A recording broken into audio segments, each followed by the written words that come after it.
Where did you get that?" she asked in shock. Really? I show you a clear picture of you passionately hugging another man on the dance floor, and the very first thing you have to say is to ask where I got it. Does it matter where I got it? Would my answer to your question change the fact that you're being unfaithful to me with him? I asked my wife of 7 years. "Honey, I know it looks bad, and I admit that we did hug, but it's not being unfaithful. As you can see in the picture, we're out in the open with many others," she replied. "So that's your main defense? No explanation about who you're hugging so passionately or why. You assume that since you aren't being close with him in this picture on the dance floor, then everything's perfectly okay. I need to know, Tracy, is this your interpretation of honoring your marriage vows?" "Brian, I can see that you're very upset over this. It's nothing for you to worry about, I promise. We were simply caught up in the moment and it happened. You need not have any concern about this. You're not helping things by blowing something innocent out of proportion," she said with conviction. "Innocent? Out of proportion? You still haven't even told me his name. Why should I be upset about someone I don't even know?" I said sarcastically, "Does it matter what his name is? If I told you, you might go and do something foolish like picking a fight, and he'd overpower you." "I won't let that happen," she countered. "I see. Thank you for your honesty and transparency. You've made your choice, so now I'll make mine," I responded heatedly.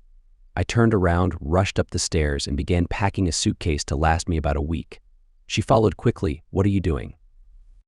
"What does it look like I'm doing?" "Packing a suitcase." "But why?" "Because I can't tolerate another minute of your lies and dishonesty. I need to get away and do some thinking before I say or do something to you that I might regret," I seethed. "Don't be silly, Brian. I know you'd never hit me in a million years." "Well, until today, I knew you'd never betray me in a million years, so I guess we must not know each other as well as we thought." "Betray? Who said I betrayed you?" Tracy shouted. "Hugging him wasn't betraying you, and you know it. I never betrayed you." "And there it is," I said sarcastically. "There's what? The blatant lie." "But I never lied to you, Brian. I did not betray you with him or anyone else," she yelled. "Oh, then what do you call this?" And I handed her another picture taken that same night. "That's a rather nice shot of you giving him a friendly gesture, wouldn't you say? And in case you try to argue that it isn't considered close, how about this one? His arm appears to be wrapped around your waist quite closely, doesn't it? But where?" There you go again. Does it matter where I got that picture or how I obtained it? Would that knowledge somehow change the fact that you did betray me and just now lied to my face about it? She dropped the pictures to the floor and began sobbing as she tried to hug her husband. "Stay away from me, Tracy. Communication is a two-way street. I've given you the chance to be honest with me about everything and come clean, but you must not think I deserve the truth. I might have stayed and tried to talk through this with you for the sake of our son if you'd only been honest, but it seems like that's too much to ask from you. I'm taking my phone. If you call me even a single time for any reason other than an emergency with little Bobby, I'll block your number. Do you understand?" She nodded her head and I walked out fuming, disappointed, and hurt beyond measure. This was Friday night as I checked into the motel. I figured I'd take the weekend to consider my next steps. Were I to divorce her, which was my immediate reaction, then Bobby would come from a broken home and I'd end up paying child support and alimony. Basically, I'd be financially supporting her. I wish she'd have given me some kind of explanation or an apology at least. Maybe she hadn't had time to think. That's why I thought it best for us to be apart and think about the direction our lives will go from here. The absence of my wife and son affected me greatly and the loneliness was unbearable. I cried myself to sleep. Shortly before noon the next day, the messages started coming in. After receiving my college engineering degree a while back, I was employed by a local chemical laboratory which was the packaging facility for a large chemical company. After 5 years of working there, I was offered a job as facility manager for their flagship research and development center 1,000 miles away. With the promotion came a significant pay increase, so we decided to make the move. We left behind our friends and family. Tracy got a job at a call center for a large credit card company. There were over 1,200 employees at the call center, most of whom were women Tracy's age. A year after our move, little Bobby was born. I encouraged Tracy to become a stay-at-home mom as I earned a good salary, but she enjoyed the company of her work friends. Her work friends quickly became our friends. We were part of a group of 6 to 12 couples who would get together every couple of months, sometimes at someone's house, often at a restaurant or club. The girls were her co-workers, and the guys, like me, were their husbands. That doesn't mean I had no friends at work, but Tracy made sure that our social life primarily revolved around her work friends. I had no objection since they were all nice people. The women were all attractive, as were the husbands. I sometimes felt out of place with the sophisticated men in the group, but they treated me the same as the others. It was mainly from this group that I received a barrage of texts now. It was clear that Tracy had not only shared that we were having problems, but she had also told them the details, and they were all urgently requesting that I listen to them to help resolve the situation. I was amazed at how she had kept her secret from me, but freely shared it with our friends. Now I wondered what kind of friends they truly were. I dislike others knowing about my personal life details of my marriage. The situation itself was unsettling. The only person who hadn't reached out to me was Tracy. She knew I would block her as promised. Cassidy seemed to be leading everything from what I gathered. She was Tracy's best friend, and they were very close. She wanted me to join the group at her house on Sunday evening at 6. I suspected it might be some sort of setup. They could block my car, or the guys might try to prevent me from leaving before they wanted me to. I texted back that I would meet them at the Angus Steakhouse restaurant instead, and they could take it or leave it. I could park my car somewhere that couldn't be blocked, and in a public restaurant setting, I could leave whenever I wanted. Reluctantly, they agreed to my request. I agreed to the meeting for a few reasons.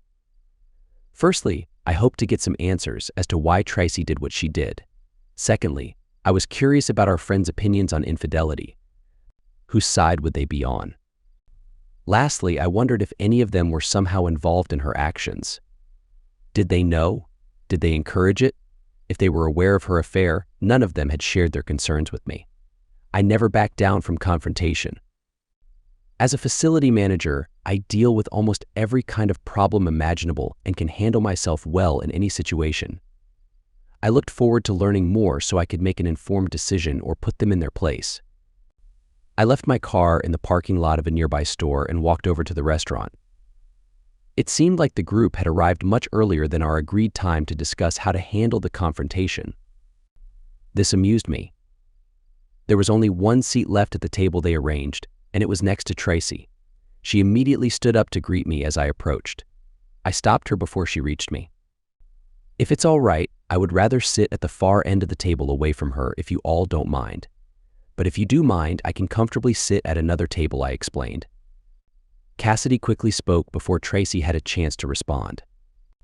Of course, that's fine, Brian. Gerard, why don't you give your seat at the end of the table to Brian? Please, Brian, take a seat. Your dinner is already paid for since you're our guest tonight. Why don't we go ahead now and place our orders? Our group was seated in a separate dining area of the restaurant that was used for extra seating. They must have arranged it for privacy. Everyone quickly placed their orders, and that task was done. Before allowing Cassidy or anyone else to take control of the conversation, I was determined to get at least one answer. I handed out 2 copies of the picture of Tracy and the mystery man hugging on the dance floor, one to my left and the other to my right. I began, all of you seemed very interested in Tracy and me resolving our issues. I was shocked when she told our personal business to others before we had a chance to discuss it ourselves. It shows her continuing lack of respect for me and our marriage. Cassidy tried to speak, but I interrupted her. Before we begin our discussion, I have a pressing question that demands an immediate answer. Look closely, everyone. Get this picture. Tracy is passionately hugging another man. She refuses to tell me his name. I believe that someone here knows who he is. You all claim that you want to help us resolve our issues? So the help I need right now is information. If none of you can be honest with me and provide the facts, then there's nothing more to discuss. Silence filled the room. No one, not even Cassidy, who usually has a lot to say, spoke up. No one denied knowing the man, nor did anyone reveal his identity. I had my answer. Thank you for your time. I hope someone is hungry and can finish my steak. I've lost my appetite. It seems that none of you truly want to help repair our relationship. Excuse me. I stood up from the table and walked away. Tracy called after me, begging me to come back, but no one else did. It was clear that our friends were her friends and not mine. Tracy, Cassidy, and the group were left in shock.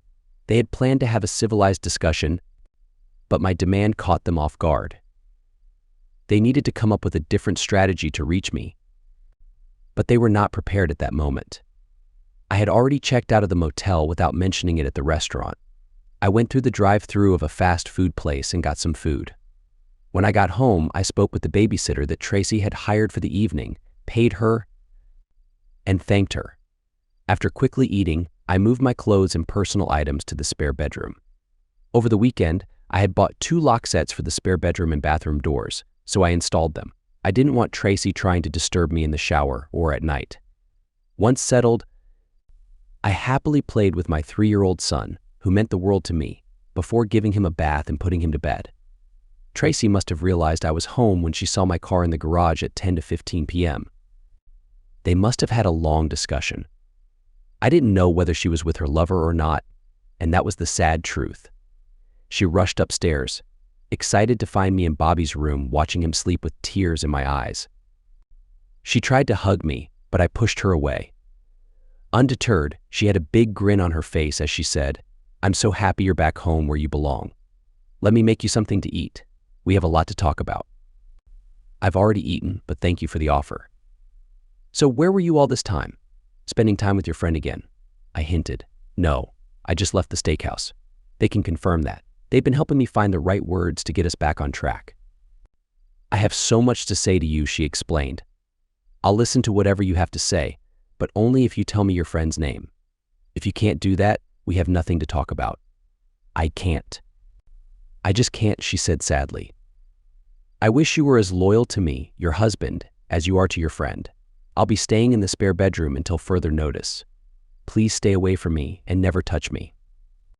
I don't know what kind of diseases you might have caught from your actions, but I won't let your behavior keep me away from my son anymore. He needs me just as much as he needs you.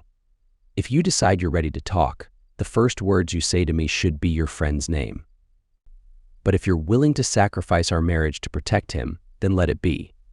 However, I don't want you to speak to me until you're ready to tell me his name.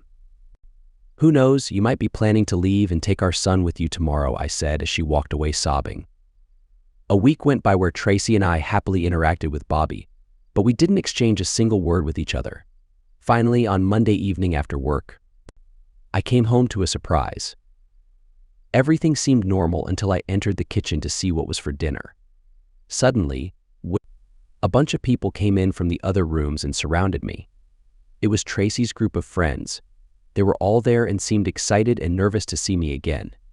They didn't say anything that caused concern, but I could tell they were being cautious. The first thing I asked was, "Where is Bobby?" I decided that the adult should talk without him present. I took him to the babysitter's house earlier. "She's ready for him to stay the night," Tracy explained. "I see," I said, surprised by the advanced planning I wasn't aware of. "But I didn't notice your cars parked on the street. We wanted to surprise you, Brian, so we parked a block away and walked. We didn't want you to drive by and see all our cars," Cassidy explained. "Well, you certainly surprised me. What's going on? Why are you all here? Has something changed recently that I don't know about?" I asked. "Yes, there has," Tracy started. "Can we all go to the living room and explain? I'm ready to answer your question now." "Sure. But let me use the restroom for a minute first. I just got home." "I'll be right there." "Why don't you all go ahead?" I went to the bathroom, recorded my conversation on my phone just in case, and joined everyone in the living room. 2 new people were there that I hadn't seen before in the kitchen. I recognized the man Tracy had cheated with, sitting next to a woman slightly younger than him. Tracy began, "Brian, you know everyone here except Elliot Franklin and his wife Gail. They've been part of our friend group for a long time, but you've never met them. I understand that this might be a shock to you, but since you were so insistent on knowing his name, we all talked and agreed that this might be the best way to tell you. We even made sure that the guys in the group are here to intervene if things get out of hand. We don't want anyone to get hurt tonight. So you finally tell me his name, huh? It's a little late to be worried about me getting hurt, isn't it?" I sarcastically said. I get it. None of you cared about my well-being for a moment, did you? Your only concern was making sure Wonder Boy here wasn't harmed. Don't worry, I have no intention of touching the jerk. I don't want to catch any diseases he might have given Tracy when they were together. There was a collective groan of frustration from everyone there. Cassidy quickly interjected, Brian, we understand you're frustrated, but let's keep the language respectful. Can we talk calmly and professionally as friends while we sort this out? We're trying to give you the information you asked for. We expected that you might want to talk to him too, which is why we arranged for that. But Elliot doesn't need us to speak for him. He can talk for himself. Our role tonight is just to introduce you. After the introduction, Elliot stood up and offered his hand. We got off on the wrong foot. I hope that by the end of this meeting, we can at least be civil towards each other. I promise to treat you with respect and courtesy, and I hope you'll do the same, Brian. Can I call you Brian? He asked, extending his hand. I didn't shake his hand and kept my hands at my side. First of all, since we just met, Mr.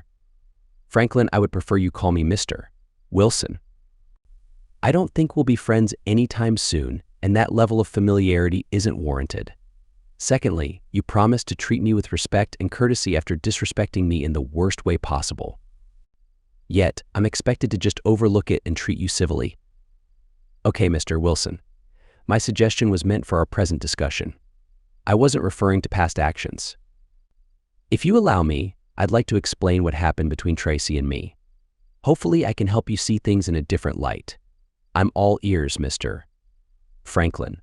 Please go ahead, I said, playing along. Elliot took a deep breath and started sharing his perspective. Look around the room, Mr. Wilson. What do you see? You see a group of incredibly attractive men and women, including the woman you married and yourself. Do you think that happened by chance? It's not a coincidence that this group of friends is more attractive than the average person you come across. We were drawn together because we share a bond. As our friendships grew stronger, we expressed our closeness. Everyone in this room is in a committed and loving relationship. That's our priority. Once everyone is secure and happy in their own relationships, we believe that nothing can separate us. Every single person here believes the same about you and the woman you married. As I looked around the room, I noticed that all of the women were dressed attractively, not in a revealing way, but each woman was dressed in a way that flattered their appearance. They all wore big smiles, as if they were silently flirting to catch my attention. He continued, take my wife, Gail, here. She's as beautiful to me as any other woman in this room, and we plan to spend the rest of our lives together.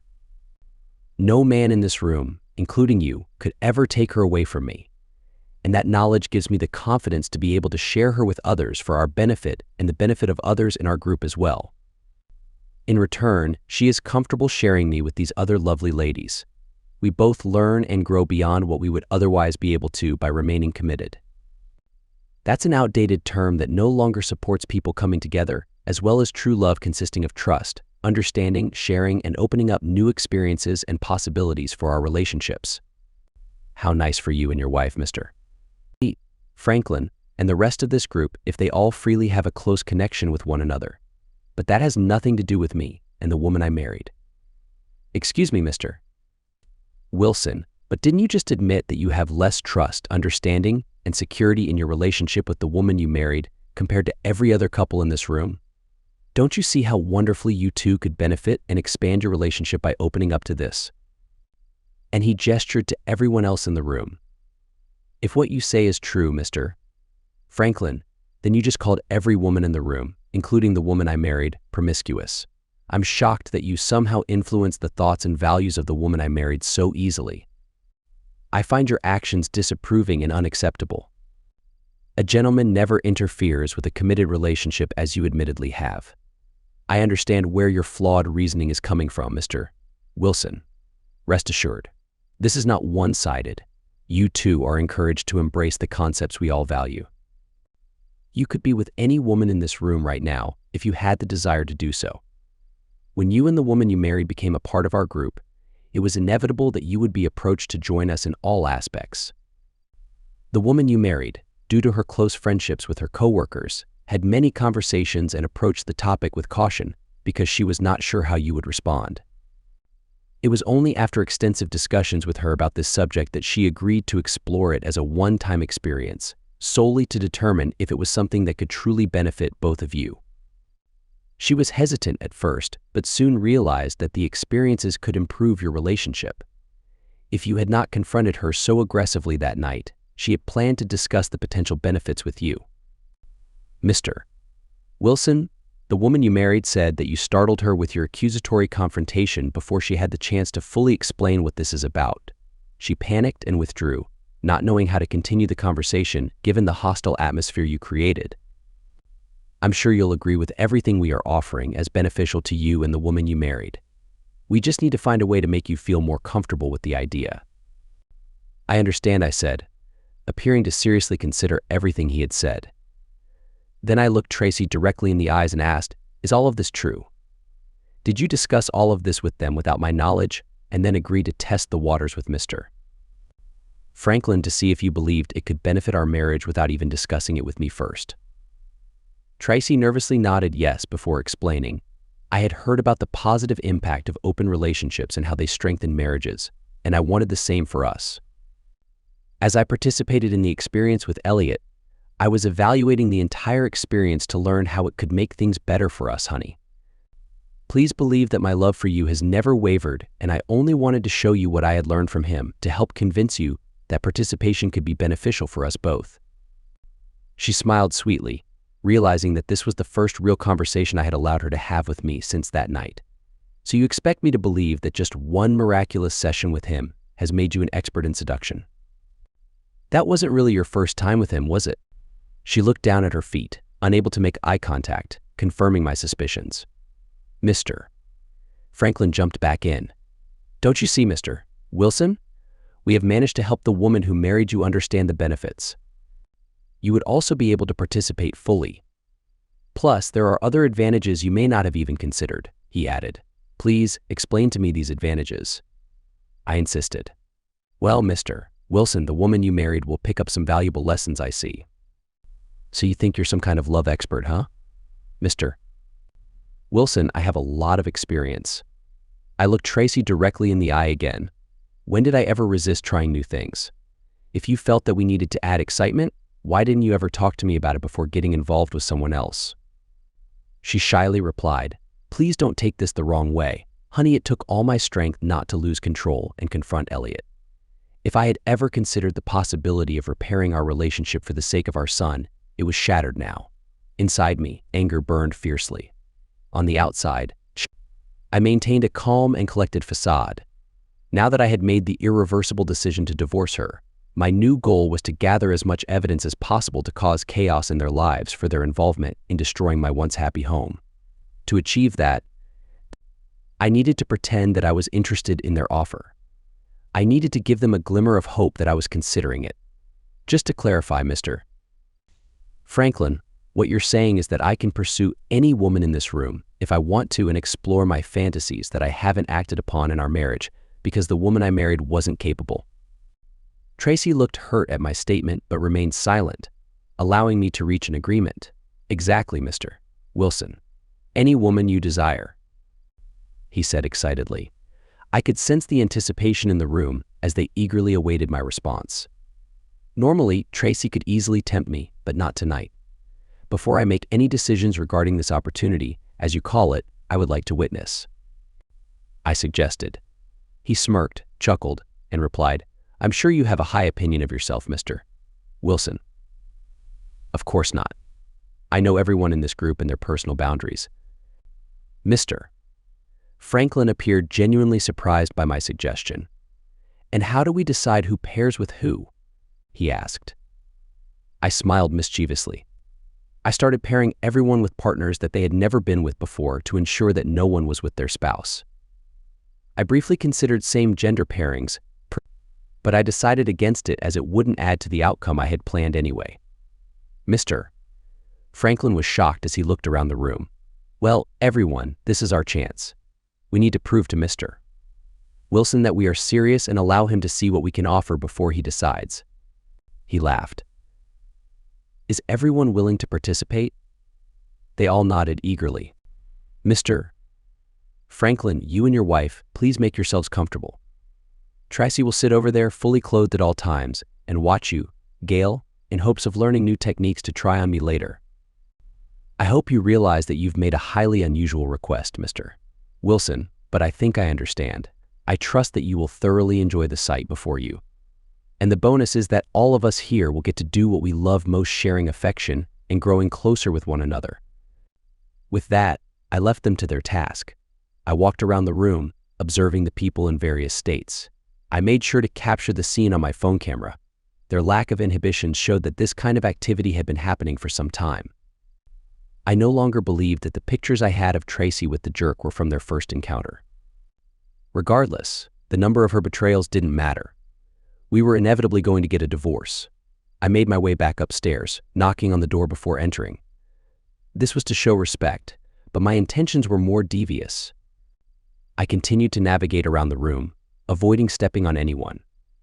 10 minutes later, everyone was gathered and fully dressed, although not as sharply as before. Tracy and I stood facing the group, who seemed content with my shift in attitude. "Well, Mr. Wilson, or can I call you Brian now?" the jerk asked. "Brian is fine," I agreed, hoping to gain their trust. "Thank you, Brian. Have you started to see our group in a different light now? Will you and Tracy consider joining us at this new level of closeness? You won't regret it.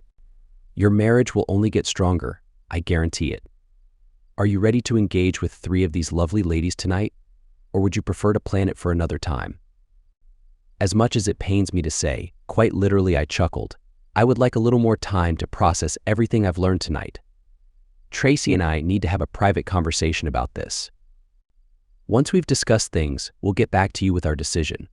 Is that okay? The jerk gave a forced smile. He struggled to hide his impatience.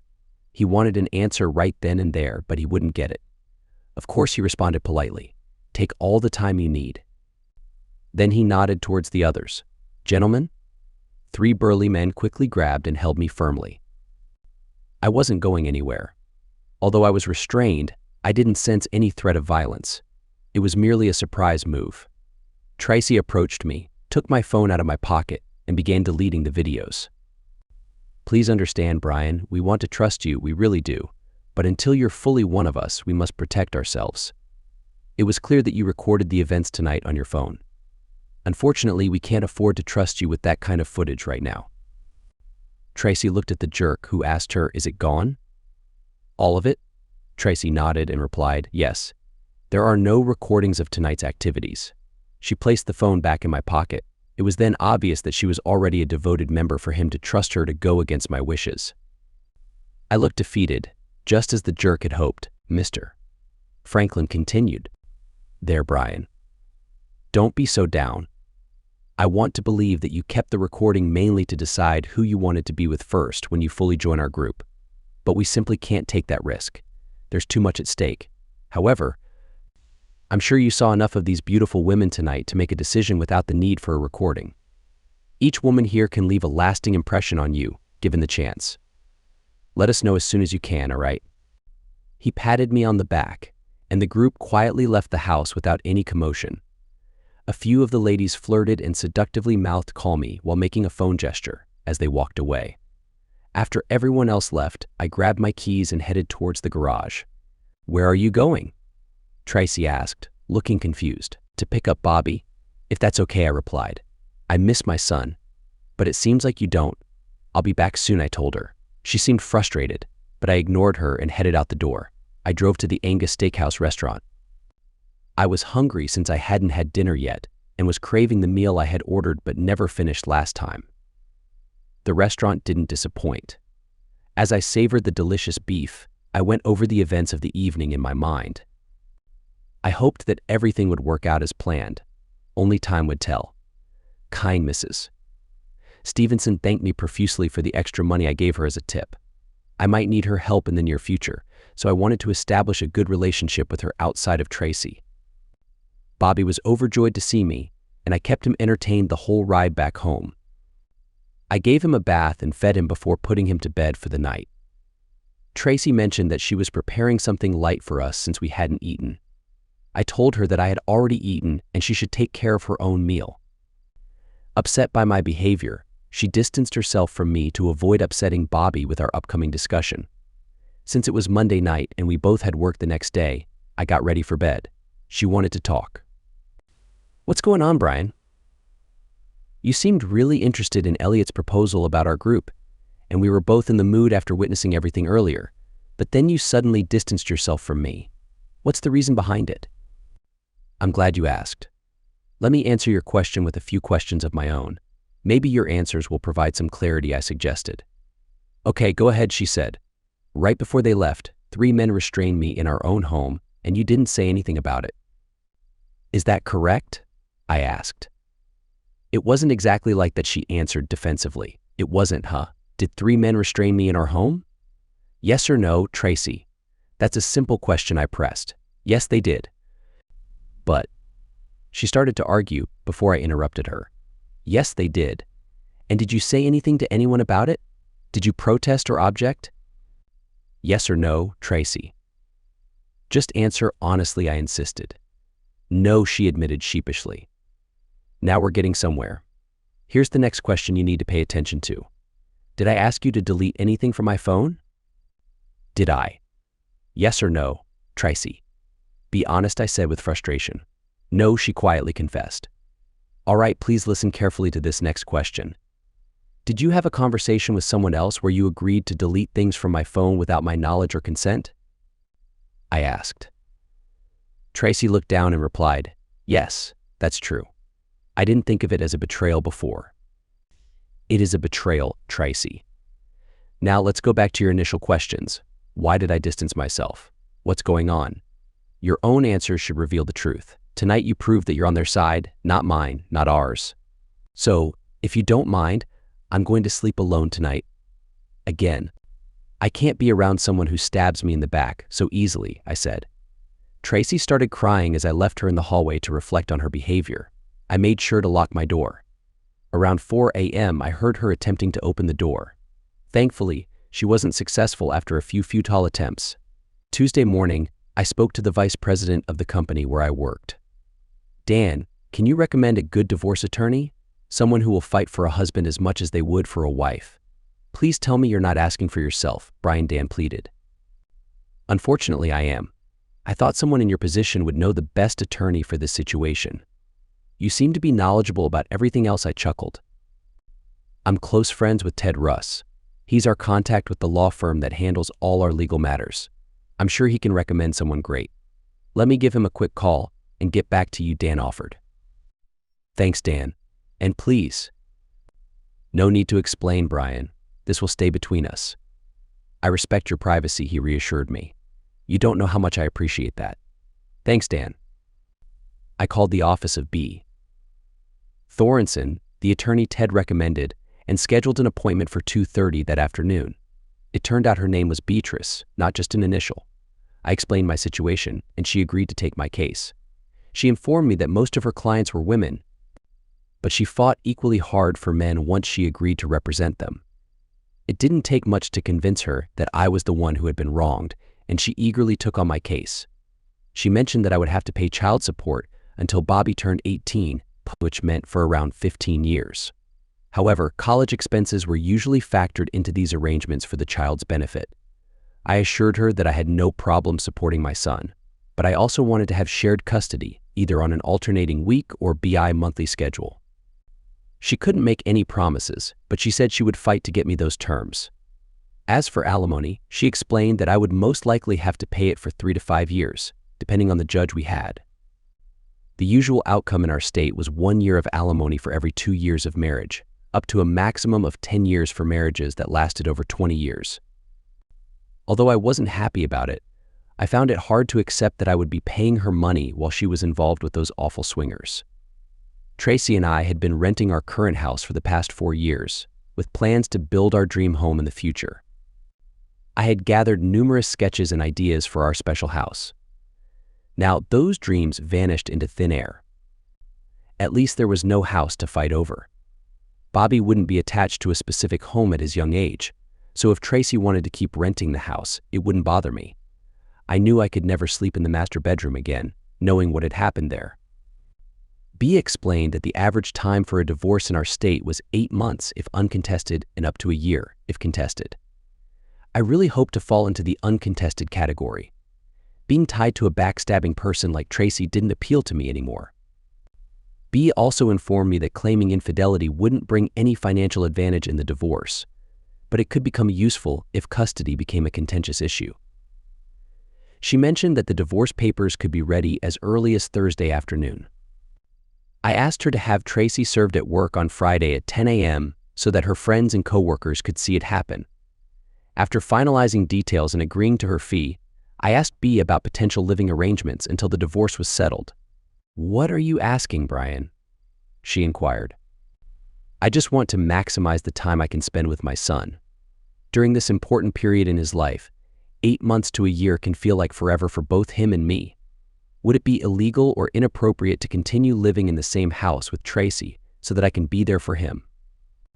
"While it's not unheard of, Brian, it can be quite challenging," B explained. "How so?" I asked.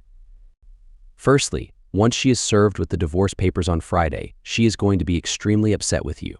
If you're near her, she might unleash her full fury on you. Are you prepared to face that?" "Absolutely. Once she is served, I can mentally separate myself from her.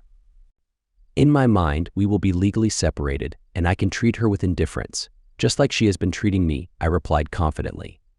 "And that leads me to my next point, Brian. She might not want a divorce. Cheating wives often want to have the best of both worlds. Letting you go might not be an option for her, and she might try everything to prevent it, be warned. But this is a legal process, right? She can't just ignore the law because she doesn't want a divorce," I stated. "You're correct, but she could complicate the situation," B informed me. "How so?"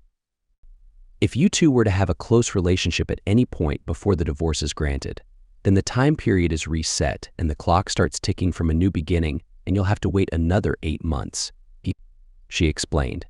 "The state will view your close relationship as your desire to stop the divorce proceedings. That would never be a problem for me, although I could easily see Tracy trying to persuade me into getting closer to her to delay the proceedings. I have a strong will, B. I will not give in," I stated firmly. "You don't have to," she insisted. "All Tracy has to do is claim you two were close, and unless you can prove otherwise, which would be nearly impossible to do, then the clock would be reset whether you were close or not. A judge would have a difficult time believing your claim of never being with her while still living together under the same roof. I've seen this happen before. Brian and I strongly advise against it." I countered. "Let me ask you this. If she does make such a claim, would she be required to give specific details such as time and place, etc.? I don't mean personal details of the hypothetical situation itself, but dates and times that I could potentially refute?" "Yes. Yes, she does, but again, it would be your word against hers, and the judge is likely to believe her, especially if she is tearfully convincing. Leave that to me. Thank you, B. You've been most helpful." I then spoke with her about handling another legal matter for me to take place immediately after the divorce. Tracy usually gets home a half hour before I do, so it was no surprise to find her preparing supper in the kitchen. Contrary to my normal form, I avoided the kitchen and went directly upstairs to get my shower. Since I now use the hall bath, there are fewer opportunities for her to trap me. I had taken my change of clothes into the bathroom with me. It was time for me to begin practicing living separate lives under the same roof. When I came out of the bathroom fully dressed, she was waiting for me in the hall. "Supper will be ready in a few minutes. Bobby's already in his high chair in the kitchen. You smell nice and fresh," she said flirtatiously. "I'll be right down, thank you," I replied, as I ignored her remark and unlocked my spare bedroom door. The tension was palpable, but she said nothing unpleasant. While we were eating, she began, "I'd like to explain about the cell phone deal last night." "Go ahead," I said calmly. "While you were downstairs evaluating potential partners and the three of us were upstairs alone, Elliot informed me that he knew you were recording the events of that evening, and that it wouldn't be fair to allow everyone to be exposed to the professional risk you could subject the group to with video. After you confronted me with pictures of him and me together, it greatly concerned him. The right thing to do was eliminate the threat. The way you were moving your chest around to aim the camera was obvious. He said they couldn't leave there that night until that threat had been neutralized. Not knowing if you had a password on the phone, they were prepared to take it with them and return it later after it had been cleaned. Elliot suggested that I could prevent all of that if I would delete the recordings myself in front of you. I see. And why in the world would they believe you would do such a thing to your husband? Because I gave them my word, Brian. I don't understand. Understand what? Well, didn't you give me your word to remain true to me the day we were married? There was significant silence following my remark. I was glad about it. Honey, I don't want you to think of me being on their side. It's not like that at all. It's not? What if the circumstances had been reversed? What if those 3 men had grabbed you in our home? Do you think I would have just stood by quietly and allowed it? What other choice would you have had, Brian? The 3 of them could easily have taken you, silly. That's true. But that knowledge wouldn't have stopped me. I might have been beaten down, but not until after inflicting a lot of damage myself. I would have fought for you because I would be on your side, not theirs. We used to be a team, you and I. Last night you weren't acting as my wife. You were acting as one of them. I'm sorry you don't see it my way, Brian. I explained about the cell phone. I don't know what else to say. There's nothing else to say, is there? I replied. About that topic, you're right. How did you come by those pictures, Brian? I'd like to know. I'm sure you would. Wouldn't it be interesting if one of your friends was not as committed to your cause as the others in your group? What if one of your own coworkers told me and gave those pictures to me? How would you feel about that? Who? Please tell me. Which one, male or female? She urgently inquired. I can't say, Tracy. Why? I gave my word, I said with a big grin. She could see that she was getting nowhere with her line of questioning, so she decided to pursue another topic with me. Did you enjoy watching all the things going on last night? Wasn't it exciting? I'm not into large gatherings. All I saw was a bunch of people being close. Exactly, Brian. It's not meant to be emotional for any of them. All of the emotions and love are reserved for their husbands and wives. What you witnessed was just pure raw connection, nothing more. And because it's confined to our familiar group, it's clean and safe. We could experience that with all of them, honey. We've been invited to join them. It's a wonderful opportunity, don't you see? We can grow closer together and learn to please each other in ways never imagined before. It will enhance our relationship. How's it working so far? Our relationship is hanging by a thread. I feel closer to you already, I sarcastically added.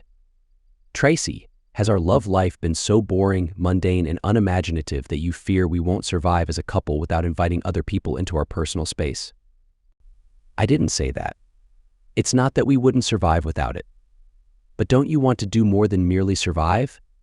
Shouldn't we take advantage of opportunities to enhance our relationship when they present themselves?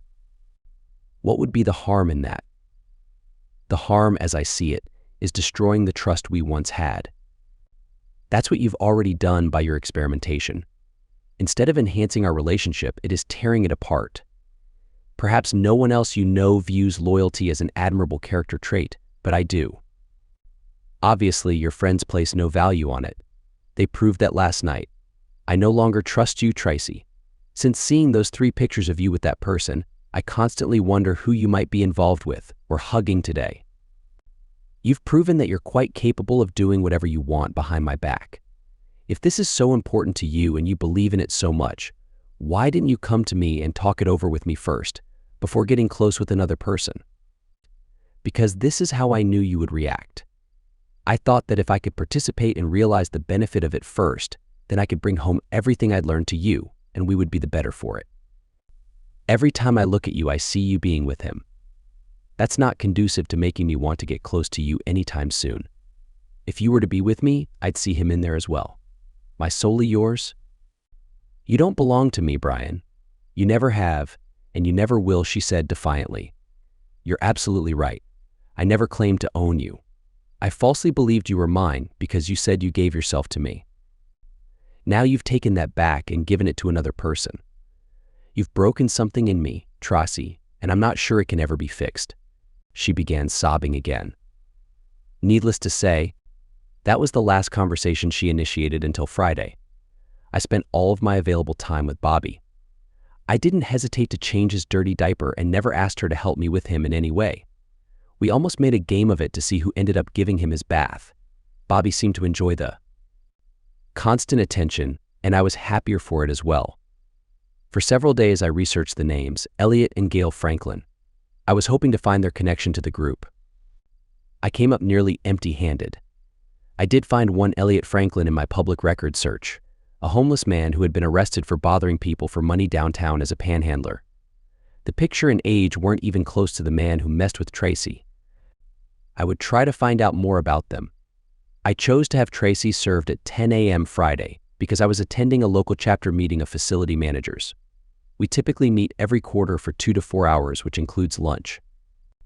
Numerous contractors sponsor the event to make their pitch for their services at the various facilities represented by the membership. That way, not if, but when Tracy called, my secretary would confirm my prolonged absence and I would intentionally leave my cell phone on silent. The only call I would respond to would be an emergency requiring my attention at work. I wasn't avoiding Tracy altogether. I simply wanted to give her time to overcome the initial shock before speaking to her. When I eventually returned to work, I returned her call from the many messages she had left me. I could hear her quickly walking out of the earshot of others as she began talking to me. It's about darn time. Are you serious? Having me served in front of my friends? Do you know how embarrassing that was for me? Are you really going to divorce me over this? I told you it was nothing, Brian. When are you going to get that through your thick skull? Why haven't you answered your phone? Why do you refuse to talk to me about this? My secretary should have informed you that I was in a facility manager's meeting. I just now returned to the office and immediately returned your call. I do have a job to perform, you know. It doesn't stop simply because you want to talk. And as far as talking goes, when have I refused to talk to you? You're the one who has been avoiding talking to me the last 2 days. I never once refused conversation. I'm talking to you now, am I not? But as we both have jobs to do, why don't we resume this conversation at a more appropriate time after work? I'll talk to you then about anything you wish. She started crying over the phone. I don't want a divorce, she cried. Please, Brian. Don't divorce me. Tonight we'll talk tonight, all right, Tracy? All right, she said, sniffling. I love you. Tonight then. Goodbye, Tracy. I only had one meeting left at work that day, and it was a brief one concerning a lab that was experiencing problems. I called our building automation contractor to resolve the issue. Surrounding yourself with quality people makes work much simpler. I knocked off an hour early as Friday afternoons are typically less problematic. Most people don't want to deal with problems Friday afternoons. However, I realized I was going to have to deal with this one. And the best way was to buckle down and meet it head on. Realizing that she may not be in a cooking mood this evening, I picked up Chick-fil-A for supper and texted her that I had done so. She arrived shortly after I did. I grabbed his diaper bag and brought Bobby into the house from her car. She ran towards him, hugging me as I held our boy in my arms, knowing I would not sharply rebuke her and upset Bobby. I put him in his high chair and helped feed him. Toddlers certainly can be messy eaters. He's at the stage where he likes to toss his food, so very little gets left on his tray in front of him to throw. She thanked me for the takeout. We both cooed and talked with Bobby happily, though some tears leaked from her eyes while doing so. I spent most of the evening with him, never straying far from his side until he was once again put down for the night. He was my focus, my purpose, my reason for enduring difficult circumstances. I knew what was coming and was as prepared as I could be. She was looking over the divorce paperwork as I entered the living room where she was. She took a deep breath to calm herself before speaking. I'm sorry, Brian, okay? Is that what you wanted to hear? To be honest, it's the first apology you've offered me since this all came out. What exactly is it that you're sorry for? Tracy, I'm sorry that you saw those pictures and found out the way you did. I can only imagine how unsettling that must have been for you. I see. You're sorry that I found out, but not sorry that you cheated on me. Got it. Don't put it like that. Elliot said that once you realized the benefit of our association, you would come around and embrace our group at a close level because of the freedom you'd be afforded to be with other women, just as I would be with other men. Naturally, he would say that. It appears that you and Elliot both suffer from the same mistake of not checking with me first about such matters as infidelity. It's a shame that you put more faith in his word about my character than you do mine. Contrary to popular belief, Elliot is not the source of information about me or our marriage. He may be an expert at many things, but he's an abysmal failure when it comes to knowing me, just as you appear to be. Look, honey, I realize now that I went about this all wrong. You're right. I should have come to you first about this before entering into it without your knowledge. After seeing your reaction the other night, Elliot told me that in hindsight, had I approached you first, the end result would have been much smoother. He's still convinced that you'll come around, but now I'm not so sure. Will you please call off this silly divorce and let us get back on track? Back on track? Tracy, that train has derailed and caused irreparable damage. There is no track to put it back on. You blew that up with dynamite when you allowed that jerk to be with you and then betrayed me again on top of that. Just sign the papers and let us both pick up what's left of the pieces of our lives and move forward on separate paths. I know you, Brian. You don't want Bobby to come from a broken home being raised by two parents who live in different houses. If I were to remarry, you wouldn't want him to call another man daddy. No man wants that for his son. Think about that. Reconciliation is the best possible option for both of us. I'd hate for him to call another woman mother should you remarry after a divorce, same as you. Perhaps so. You should have thought about all those things before you broke your promises, not after. You're right. They might be attractive, but to me they're disgusting. And you'd continue being with whomever you wanted. But it would never be me. I could never be close to you again, Tracy. Put that in your head. You don't mean that. You're just saying that to hurt me, and it does hurt, so score 1 for Brian. I hear the words coming out of your mouth, Tracy, but I just don't believe you. You've already proven yourself to be dishonest. I can't trust anything you say now. It's too little too late. Just sign the papers and get this over with as quickly as possible. Never. I'll never sign those darn papers as long as I live. I don't want a divorce, and I'm going to fight you every step of the way, no matter how long it takes. I may have lost you for the moment, Brian, but I aim to win you back. I'm not giving up on us. I have more faith in us than you do. I'll do anything until you take me back. It's a shame you didn't have enough faith in us to remain faithful to your wedding vows. You've heard the old saying, once a cheater, always a cheater. And that's how I will always see you, I stated firmly. She began sobbing again, perhaps at the realization that she faced a difficult challenge. What now? She asked. I hope you're not expecting me to leave. I'm not going anywhere. I'm staying right here with Bobby. Besides, neither of us has anywhere else to go, she said. You're right about that. With you out of the picture now for me, Bobby has become my whole world. I don't want to spend any more time away from him than necessary. So I've decided to continue living right here as the divorce proceeds. She jumped up and down, clapping her hands together in excitement. I continued, don't worry, I'll stay out of your way. I will no longer expect you to do my chores, cook my meals, or tidy up after me.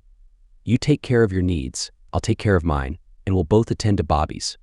All I ask is that you avoid touching me with your contaminated body. To me, you are a walking disease from head to toe, unattractive to look at, unpleasant to think about, and impossible to remain married to. We'll both coexist under the same roof, but that's all it will ever be, coexistence until the divorce, which will never lead to reconciliation. Her excitement soon turned into sadness as she considered what I just said. I heard what you said, Brian. But divorce is a long way down the road.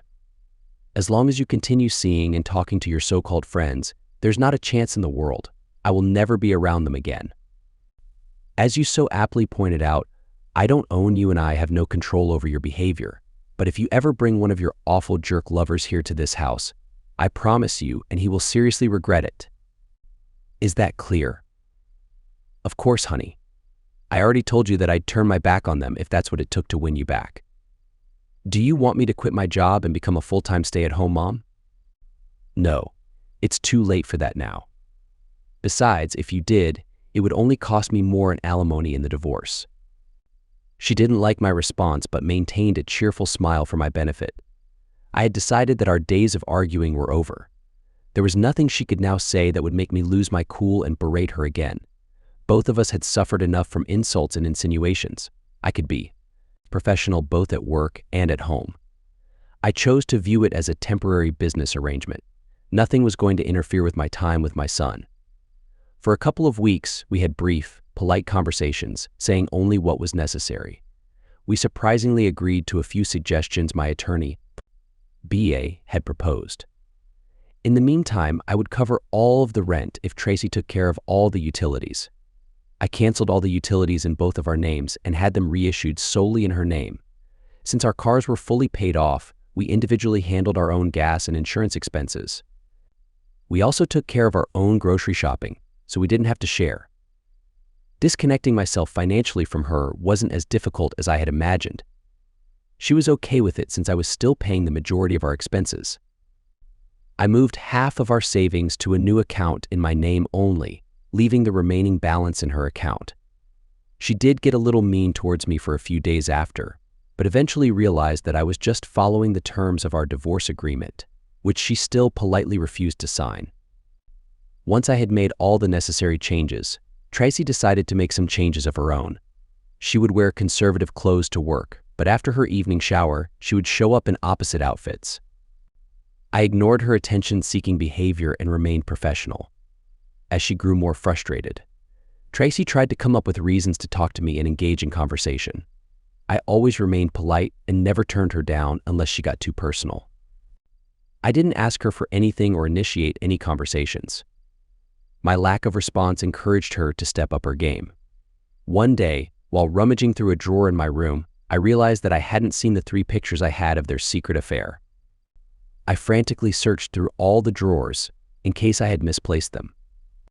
But they were gone, and I knew exactly who had taken them. I closely examined the lock on my door and noticed some fine scratches. It was clear that she couldn't have picked the lock herself. She must have called a locksmith to do it for her and make her a key. That was the only explanation. The next day, I bought 2 new identical locks and installed them on my bedroom and bathroom doors, making sure to keep the only new keys. I wanted her to think that she could still enter my room whenever she wanted, and I didn't want her to know that she had lost access until she tried again. Her continued betrayal to protect her lover just confirmed that getting a divorce was the right decision. Now I wondered if she would lie and deny that she had ever cheated on me with Elliot. After a few months of an uneasy truce, Tracy started occasionally asking me to take her out for dinner or to a movie, anything that resembled a date or a couple's activity. I always politely declined such offers. I could tell she was growing impatient. She used to go out with her friends multiple times a month, and she missed that. Then I started receiving calls and texts from her friends, inviting us to hang out or just inviting me alone if I wanted to. After each call or text, I blocked the number without responding, so they wouldn't contact me again. In mid-December, she invited me to attend her company's Christmas party. Politely, I declined and mentioned that I had promised to babysit a young boy. I encouraged her to enjoy herself to the fullest. We used to attend these parties together in the past. Now I think back and wonder if she was sad because the party was only for happy couples, and we certainly weren't. The following weekend was my company's party. I had planned to go alone, but she insisted on coming with me. She dropped Bobby off at the babysitter's house earlier in the evening. I skillfully left for the party without saying a word to her. However, she managed to follow me in her car and quickly found me at the party. As always, she looked stunning. She tried to engage in small talk in front of others, but I kept my interactions to a minimum. When I was alone with VP Dan, he asked if we had reconciled. I explained the situation and he laughed, saying I had guts to live under those circumstances. I made it clear that I didn't want to lose any time with my son during this period. He understood my dilemma. After the party, I went straight to the babysitter's house to pick up Bobby. He fell asleep on the way back home. I expected Tracy to be disappointed and mad at me after the party, but she was just happy to have spent time with me, even if it was just in public and unintentional attention. Tracy would regularly come into the house with less clothes and would remain that way until she went to bed. She would always try to entice me by parading seductively in front of me while I was watching TV or reading news on my phone. So, I used my engineering skills to my advantage. I added a resistor parallel to the thermometer in our digital thermostat, making the house 5 degrees cooler than what was displayed. My plan was to make her feel the need to wear warmer clothes. It worked to some extent. After 2 weeks, I removed the resistor, bringing the temperature back to normal. At least I had given it a shot. 5 months after she was served with divorce papers, she informed me that she wanted to go out to eat with her best friend Cassidy on Saturday nights if it was okay for me to watch Bobby. I casually replied that I was fine with it as long as she didn't bring any questionable people or lovers to the house. On those Saturday nights, my employer sponsored a bowling league that I decided to join. I had a great time even though I was terrible at bowling. Bobby loved it because he received a lot of attention from the ladies who were also there. It was much better than sitting at home wondering what Tracy was up to or who she might be involved with. One time I arrived home after she did, and she asked where I had been with Bobby. I told her the truth. Then she asked if she could come with me next time, and again, I replied honestly that I only went out when she did, rather than staying home alone. She was frustrated by my response, but pleasing her was no longer my concern. She often asked me how we could become a loving couple again if I didn't give her a chance, but she still never signed the divorce papers, meaning that it would take the full year. 6 months after the papers were served, my attorney, B. Thorenson, contacted me and informed me that Tracy's attorney had argued for 10 mandatory marriage counseling sessions, 2 sessions per week. I was required to attend and actively participate in the sessions, instead of just sitting there in silence. I had to respond to every question asked by the counselor. I asked B if I could repeat the same short sentence to every question. She told me she didn't care what I said as long as it was relevant to our marriage. I thanked her and ended the call. Naturally, Tracy's attorney arranged for a marriage counselor who heavily favored the wife and often criticized the husband. I wasn't concerned about what the therapist thought of me, as long as I followed the rules. I answered every question and responded to everything Tracy and the therapist said by stating, "I no longer want to be married to a person who is unfaithful." It didn't take long for both of them to get frustrated and angry with me. Although my repeated response was brief, it was relevant to our marriage. I endured their verbal attacks with a smile on my face. I never raised my voice, insulted anyone, or used inappropriate language. After the 5th unsuccessful session, the therapist decided to cancel the remaining sessions, claiming that they were unproductive and a waste of time. After the unsuccessful counseling sessions, Tracy relentlessly tried to get my attention with her appearance and dancing. I admit that she is a very attractive woman, but I found her behavior off-putting and gross. Of course, I never showed any interest. She kept trying, though. The remaining months went by with no change. I continued spending all my free time with Bobby, and I could tell that he felt the special bond I had worked hard to create. 4 days before the divorce hearing, Tracy moved out of the house and took Bobby with her. I was also served with a restraining order to stay away from them until our court date. B later told me some shocking news. "I tried to warn you, Brian." She now claims that on 3 separate occasions you forced yourself on her. She didn't report it at the time because she still wanted us to be together as a family. But now, she's using those claims to try and get full custody of Bobby. She's countersuing and saying that you're dangerous. Is any of this true? B, you know that none of it is true. Not a single word. Okay, I just wanted to hear it from you. I'll do everything I can to prove your innocence, but it won't be easy without solid evidence. Has she provided any details to support her allegations? Yes, she has given all the details to her lawyer. Can you please email me the information? Sure, but remember, you can't contact her or Bobby until I say so. Understand? Nothing. If she calls you, don't say a word, just hang up immediately. Got it? She commanded. Got it, I echoed. 2 days later, as I came home from work, I was surprised to see Tracy sitting at the kitchen table. Her car wasn't there, so she must have come with someone else. She had been waiting for me, but I didn't know why. My first instinct was to leave to avoid breaking the restraining order, but she called out to me before I could escape. "Brian, turn around and listen to me if you ever want to see Bobby again." I couldn't help but pay attention. I faced her, but I made sure to keep my distance.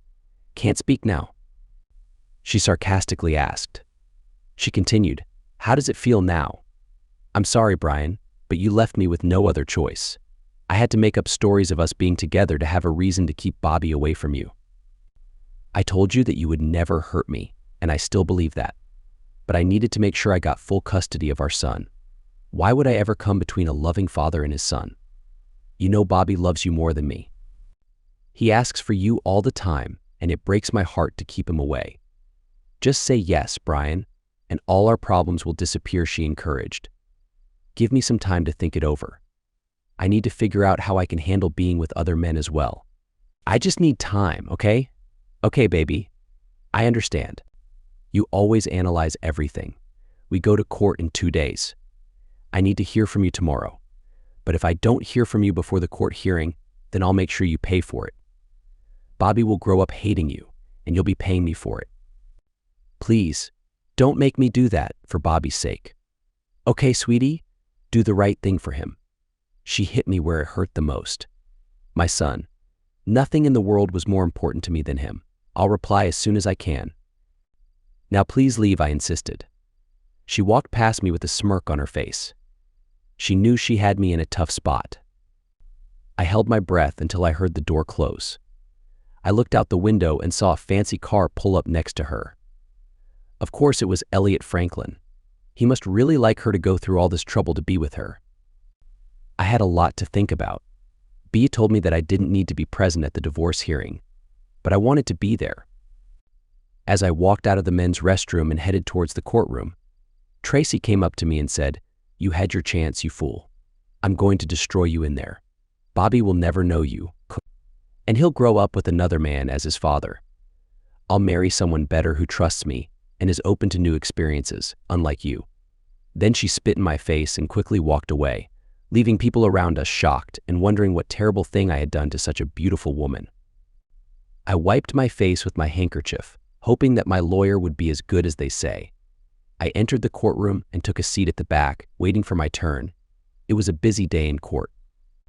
I listened to some other divorce cases being presented, and some of them were really crazy. It was clear that the ones representing themselves didn't know what they were doing. Our case didn't start until 1 in the afternoon, so it was a long day. Tracy was called to testify first because she had filed the restraining order and made rape accusations against me. The divorce was a smaller issue compared to that.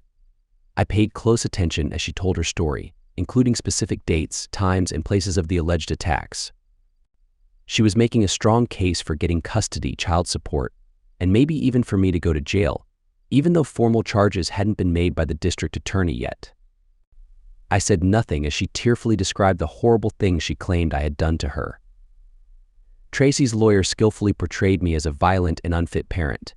He explained how she had tried to heal the relationship before the most recent incident. She said that my jealousy and false accusations had destroyed our marriage and our family. Now, according to her, divorce was the only option for her and our child. Once her lawyer presented his case and rested, B politely questioned Tracy. "I just want to make sure, Mrs. Wilson, that you're absolutely sure about the dates, times, and places of the attacks you're accusing Mr. Wilson of. Could there be any chance that you're mistaken?" B asked intently. "No, Ma, I'm very clear on that." My attorney had recommended that should any such types of things occur, it was important that I fully document the events for the record, and I wrote everything on a calendar that I kept hidden. "I see. So you're swearing under oath that the allegations you make against my client are accurate and correct?" "Yes, Ma, I wish I could say otherwise, but the truth needs to be told." Tracy sniffed tearfully as she responded. "No further questions, Your Honor," B informed the judge. "You may step down, Mrs. Wilson." "Thank you, Judge Cora Feldman," advised Tracy. She and her attorney seemed surprised that she was not being further questioned by my attorney. Her smirk at me as she stood to exit the witness box said it all. She knew it was a sure victory. Even my attorney had not challenged a single statement that she'd made. She was ready to deliver on her promise to me to turn my son against me. I winced at the thought. "Your Honor, I would like to call to the stand Mr. James McMahon," B requested. The judge nodded her approval, and an average nondescript man took the seat up front. Tracy and her attorney whispered to each other, and she simply shrugged her shoulders. Apparently, he was unfamiliar to her. "Please state for the record your full name, please," Sir B asked. "James Winfred McMahon." "Thank you, Mr. McMahon." "May I call you James?" "Jim. Please call me Jim." "Of course, thank you, Jim. Would you tell the court where you work and the nature of your business?" Yes, ma'am. I own and operate McMahon Investigation and Security Services. Jim, would you please tell the court how you came to know my client, Mr. Wilson? Yes, he approached me about 14 months ago with concerns about his wife, Mrs. Tracy Wilson. He suspected unfaithfulness but had no evidence. We offer private investigation services to confirm or refute such suspicions, and he hired us on the spot. I see. And what did you discover during your surveillance period of Mrs. Wilson, Jim? We were able to collect evidence of her unfaithfulness and provided him with 3 photographs exposing her meeting with another man. Were the photographs you gave him the only copies in existence? No, ma'am. We keep all photographs and videos in secure cloud storage. We're fully licensed and bonded agents respected by this and other courts. We have all the originals. Mr. Wilson was only given copies. And do you have other copies of those same images with you, sir? Yes, I do, right here. I can certify that these are copies of unaltered originals. Thank you, Jim. Your Honor, if it pleases the court, we'd like to enter into evidence these 3 copies of original photographs taken by McMahon Investigation Services. The judge accepted the pictures, looked them over, nodded, and handed them to the bailiff for processing. Thank you, Your Honor. Now then, Jim, was that the extent of your association with Mr. Wilson? No, ma'am. He was concerned that her association with the unidentified man might be ongoing and asked me for suggestions to determine if it was an ongoing affair. I recommended to Mr. Wilson that we install hidden cameras and microphones throughout his home that could be continuously monitored. Such devices could capture phone calls, secret meetings, and any evidence of unfaithfulness. And did Mr. Wilson hire your firm to do that for him? Yes, ma'am. We installed the equipment the very next day while Mr. and Mrs. Wilson were both at work. Objection, Your Honor. Tracy's attorney complained. I see where this is going, and before it goes any further, I request that you rule any and all evidence obtained from these hidden cameras inadmissible. Mr. Wilson could have easily edited or modified any such recordings to make circumstances appear to suit his case and tarnish my client's reputation. This is unfair. Judge Cora Feldman listened to the objection and looked over at B. Before I give my ruling on your objection, Counselor, I'd like to determine if there is a basis for it. Counselor Thorenson? Thank you, Your Honor. Jim, can you explain to the court the nature and type of surveillance system you installed in Mr. Wilson's home at his request? Certainly. The cameras transmit wirelessly to a laptop computer hidden in the crawl space beneath the house. The laptop is connected to a wired Ethernet hub which constantly sends all collected data to our secure cloud servers. Mr. Wilson does not have access to the raw recordings. The laptop doesn't keep any local records or files other than the web address to which the content is sent and stored. The only way Mr. Wilson or anyone else would have access to those files is through my firm. I strongly recommended this option to him to ensure that the evidence was always secure. We provide Mr. Wilson with relevant information from the recordings and keep him informed. Mr. Wilson only replaces the batteries in the cameras monthly. Judge Feldman smiled at Jim and nodded. I've seen you in my courtroom before, Mr. McMahon. Your firm has a great reputation. Objection overruled. Thank you, Your Honor, B said, pleased. Jim, you've heard Tracy Wilson's testimony accusing my client of assaulting her. She handed him a paper. These are the dates and times of the alleged incidents as described by Tracy Wilson. In your opinion, Jim, do her allegations have any merit? No, ma'am, they do not. How can you be so sure, Jim? When your office provided us with these specific dates, times, and locations, my staff reviewed the archived footage of those dates and locations within Mr. Wilson's home. Every video shows a peaceful home with Mr. Wilson happily playing with his son and Tracy Wilson in another room alone. There is no violence of any kind observed during the alleged incidents in the recorded videos. Tracy and her attorney avoided eye contact. Her case had fallen apart. Jim, do you have any further insight regarding her allegations against Mr. Wilson? Yes, ma'am, I do. I have here a transcript of a phone call made by Mrs. Wilson the day before she moved out. It is only her side of the conversation, but she clearly states that she hates having to do this to her husband, who she says she still loves, but she plans to frame him for assault. She admitted that she wanted to use it as leverage to get what she wants. Objection, Your Honor. Hearsay. Her attorney objected. I can provide the original recordings of her making these statements if necessary, but this transcript is an accurate reflection of what she said over the phone to someone other than her husband. Jim indignantly offered. Tracy's attorney sat down and offered no further objections. Bia said, "Thank you, Jim, for your expert testimony. No further questions, Your Honor," and she sat down. Judge Feldman looked over at Tracy's attorney. "Would you like to question this witness, counselor?"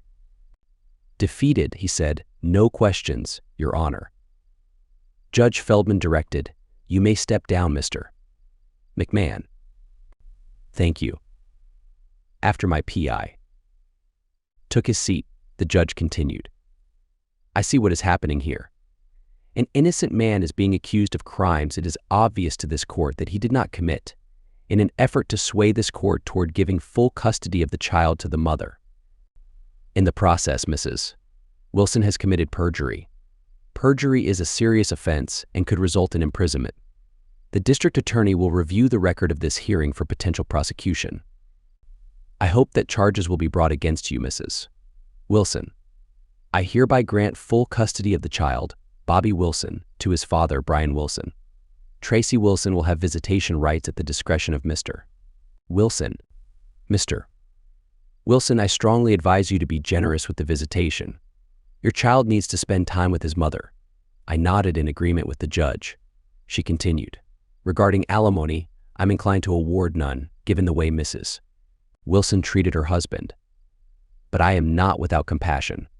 Alimony in the amount of $1,000 per month will be awarded to Tracy Wilson for a period of 3.5 years. Each of you will keep your respective vehicles. The checking and savings accounts will be divided equally between the both of you. Each party will keep their respective retirement accounts. Since Mr. Wilson will have primary custody, no child support will be awarded. Mr. Wilson, as the custodial parent, I give you decision-making rights concerning your current residence. Do you wish to stay there or will you move?" I stood up. "Your Honor, I have no desire to live there any longer than necessary. Tracy can continue renting the house if she wants. Either way, I'll be moving out." "Very well, Mr. Wilson. The lease of the current residence will be left to Tracy Wilson's discretion. Mrs. Wilson?" Tracy unsteadily stood up. "You have a maximum of 8 hours to return the child to Mr. Wilson. If you refuse to comply, you will be found in contempt of court. Do you understand?" "Yes, Your Honor," she tearfully said. "Very well," the judge granted. "I suggest you make arrangements to do so before leaving this building today. All restraining orders are rescinded, and I hereby grant the petition of divorce in the case of Wilson versus Wilson. You both should receive your divorce decrees within 30 days. Tracy was crying, desperately realizing that she had lost her family.